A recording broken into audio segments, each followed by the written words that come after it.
யாருக்கு எப்படி பதில் சொல்ல வேண்டுமோ சில விஷயங்களில் அப்படிதான் சொல்ல வேண்டும். அதாவது காமராஜரை புகழும் போது நாளைக்கு உங்களுக்கு சந்தோஷமா இருக்குது, கலைஞரை விமர்சனம் செய்யும் போது பதில் சொல்லும் போது இல்லை அந்த கண்ணியத்தை காப்பாற்ற வேணும்னா அந்த கண்ணியத்தை திமுக காரர்கள் காப்பாற்றட்டும், நான் காப்பாற்றணும்னு எனக்கு அவசியம் இல்லையா? உங்களுக்குள்ளார கூட்டணிக்குள்ளார நீங்கள் அமைதியாக இருங்க. மேடையில் பேசுவதற்கு நான் கேட்கக்கூடிய கேள்வி, நீ பேசக்கூடிய வார்த்தைகளுக்கு நான் திரும்பி உன்னிடம் உன்னை நோக்கி இந்த விரலை நீட்டினேன். நீ என்ன ஆவ? இல்ல அவர் பல இடங்களில் கூட காங்கிரஸ் உடைய குரலா தான் அப்படி சொல்றாரு.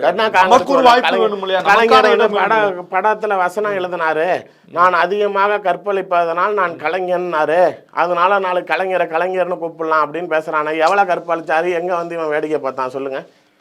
பேசக்கூடாதுல்ல. சோனியா காந்தி எங்க இருந்து வந்தார்கள்?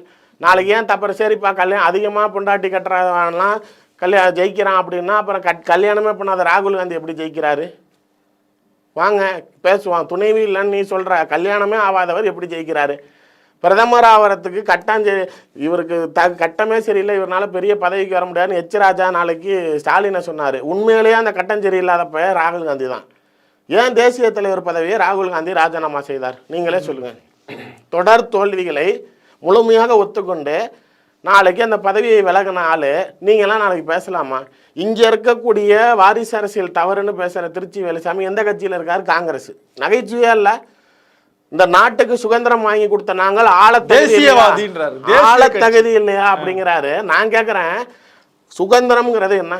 ஒருத்தர்கிட்ட அகப்பட்டு கிடப்பதை வெளியில் கொண்டுட்டு வந்து நீ சுதந்திரமாக இருன்னு வாங்கி கொடுத்த சுதந்திரத்தை நான் சுதந்திரம் வாங்கி கொடுத்தாங்கிற பேரில் நான் ஆளணும், நான் தான் இருப்பேன், நான் தான் கவர்னன்ஸில் இருப்பேன், நீ என்கிட்டயே இருங்கிறது மறுபடியும் நாளைக்கு ஒரு மன்னராட்சி மாதிரி இல்லையா? இல்லை, அது ஜனநாயக முறையாயிடும். என்ன கரெக்ட் தான். அந்த காங்கிரஸ் கட்சியுடைய வரலாறுன்றது அடிமை ஒழிப்பு. கரெக்ட். அந்த ஜனநாயகம் உங்களுக்கு நான் சுதந்திரத்தோட செயல்படுற காங்கிரஸ்காரன் யாருக்கும் அடிமையாக இருக்க ஜனநாயகம் உங்களை அடையாளப்படுத்தியதா?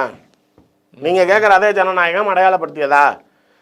நான் ஏன் நாளைக்கு திமுக இல்லாமல் UPA 1 கவர்மெண்ட் ஃபார்ம் ஆச்சா? கிடையாது. அதுக்கான வாய்ப்பு அமையல, இனி அமையணும்ன்றார் அவர். நான் மறுமலர்ச்சி குரல் வருதுங்க.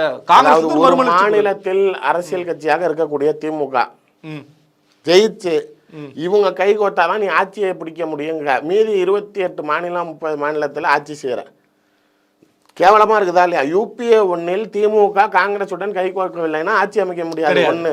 UPA 2 திரிணாமுல் காங்கிரஸ் திமுக இல்லாமல் காங்கிரஸ் இருந்துச்சா? அதுக்கும் வாய்ப்பு என்ன விளக்கன்னு அப்புறம் நீலாம் பெரிய காங்கிரஸ் கட்சிக்காரன் பேசுற?